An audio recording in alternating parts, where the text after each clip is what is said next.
Graça e paz para você que ouve esse vídeo. Eu quero começar ele com duas perguntas chaves, importantes para toda a compreensão dessa mensagem. A primeira delas é: qual a única coisa que Deus não tem, mas deseja? E a segunda pergunta é: qual o maior problema da humanidade? A resposta para essas duas questões nós podemos encontrar, óbvio, na Bíblia, que é o livro que conta toda a história de amor entre Deus e o homem, a sua criação. E eu quero hoje, de uma forma diferente, resumir a essência da mensagem da Bíblia, que responde essas duas questões. E dá para nós termos noção exata de questões como o que é graça, o que é amor incondicional, o que é o reino, o que é soberania, o que é fé, o que é favor, afinal, o que é evangelho. Questões como essas, que geram tantos debates e geram até mesmo diferenças, podem ser entendidas quando nós colocamos as coisas na devida ordem. E eu quero hoje me apropriar de um recurso didático visual para mostrar para você que a mensagem central da Bíblia, ela responde essas duas questões tão importantes. Qual a única coisa que Deus não tem, mas deseja? E qual o maior problema da humanidade? Então, me apropriando desse pequeno esboço que eu fiz da estrutura dos livros da Bíblia, a Bíblia começa com o Antigo Testamento com o Pentateuco, que são os 5 livros onde nós podemos encontrar de uma maneira resumida, em essência, a história da criação, da queda e a lei.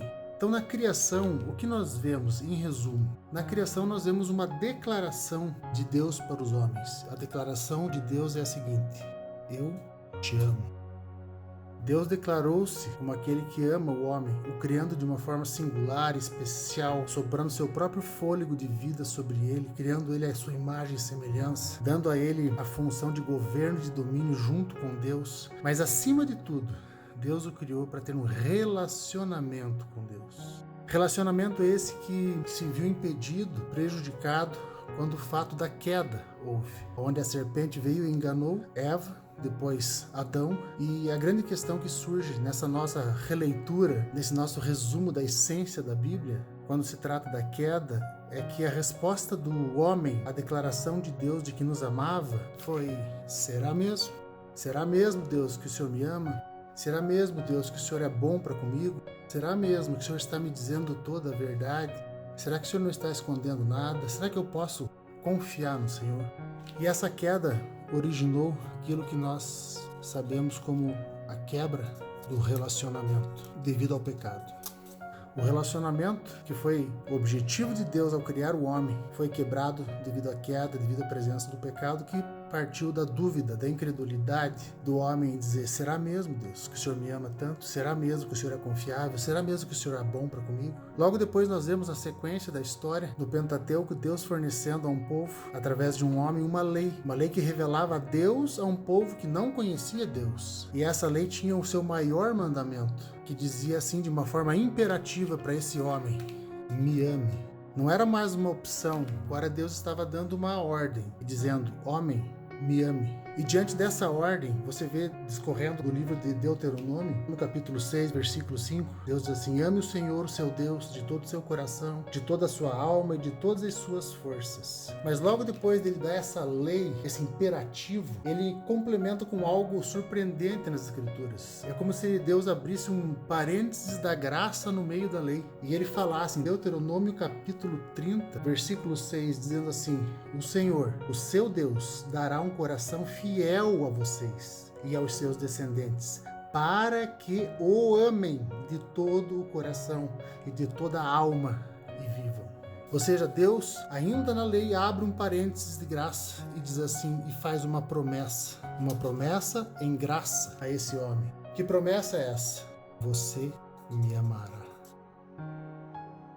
O Antigo Testamento continua discorrendo a história de Israel nos livros históricos, poéticos e proféticos. E nesses livros nós podemos ver no relacionamento entre Deus e esse povo, nos seus muitos momentos de altos e baixos, que existe uma conclusão a que chegam esses 3 livros no período da lei, que o homem não consegue amar a Deus. Por suas próprias forças, por seu próprio esforço, o homem não consegue, sozinho, cumprir o maior dos mandamentos. E é nesse contexto que o Antigo Testamento é interrompido. Há então um período chamado período intertestamentário, que compreende 400 anos de silêncio, onde não está registrado profecias, nada falado a respeito de Deus e do seu povo, de Israel daquele tempo.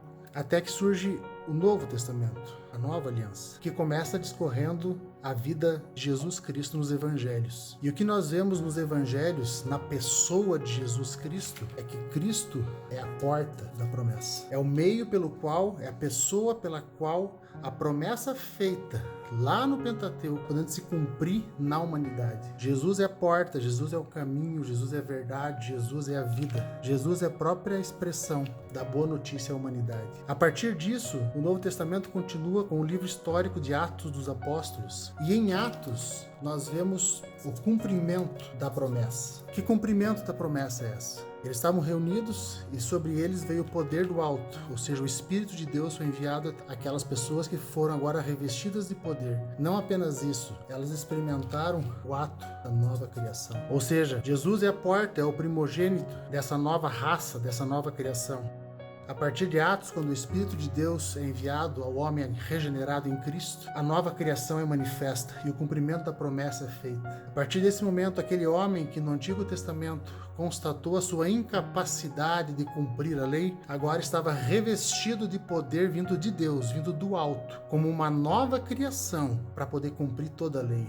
Em especial o maior mandamento de todos, que é amar a Deus. Nós, o ser humano em si mesmo, não tem a capacidade de amar como Deus ama. Mas uma vez revestidos, uma vez habitate do Espírito de Deus, onde o próprio amor reside em nós, Deus nos deu a capacidade de amar, nos deu a capacidade de amá-lo. E o Novo Testamento continua nas epístolas, tanto as epístolas paulinas como as epístolas gerais, que mostram, na verdade, o resultado da promessa. Qual foi o resultado dessa promessa? Jesus é a porta, é o primogênito. A partir dele há uma nova criação naquelas pessoas que creem em Cristo e estão em aliança com ele. E o resultado dessa promessa é o que é?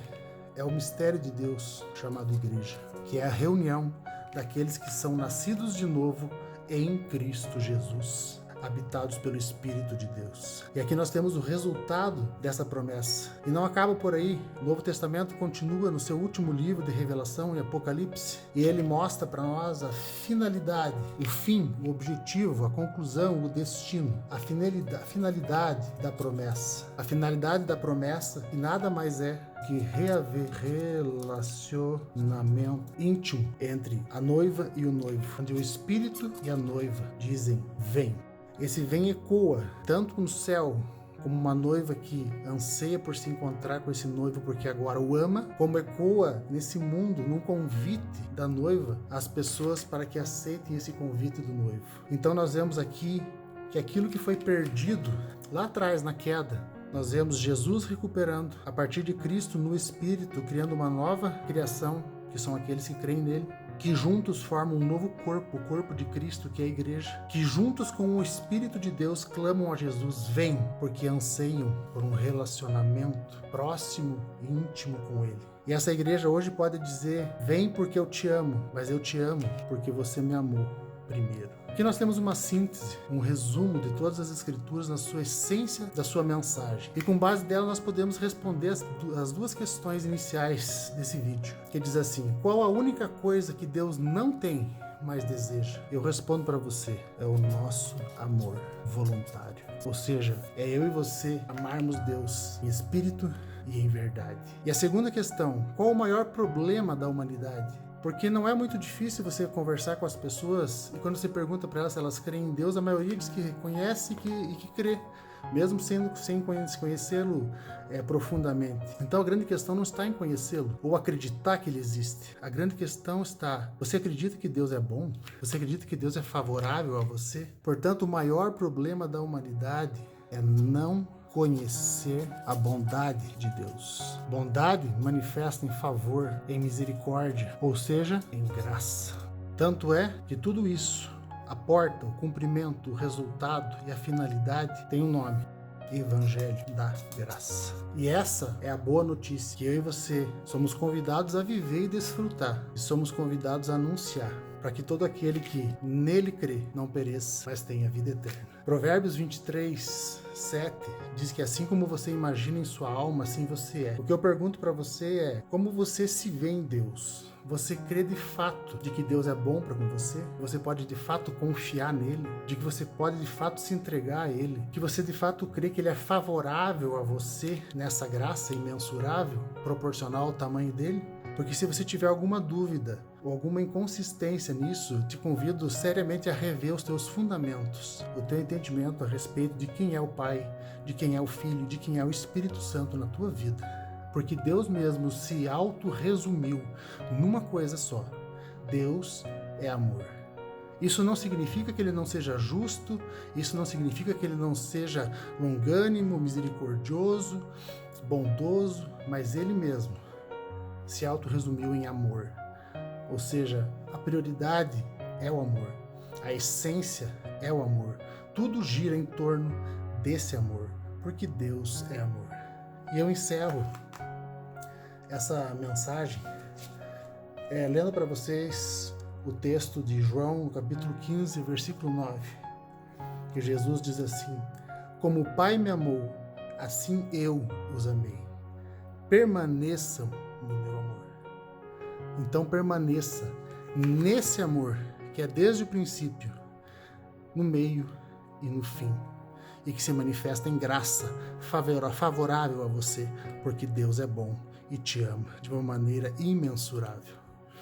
Que Deus te abençoe, fique na paz, fique na graça e busque mais do que nunca desfrutar e viver e conhecer esse Jesus que é a expressão da bondade e do amor de Deus e do favor dele para com todo aquele que nele crê.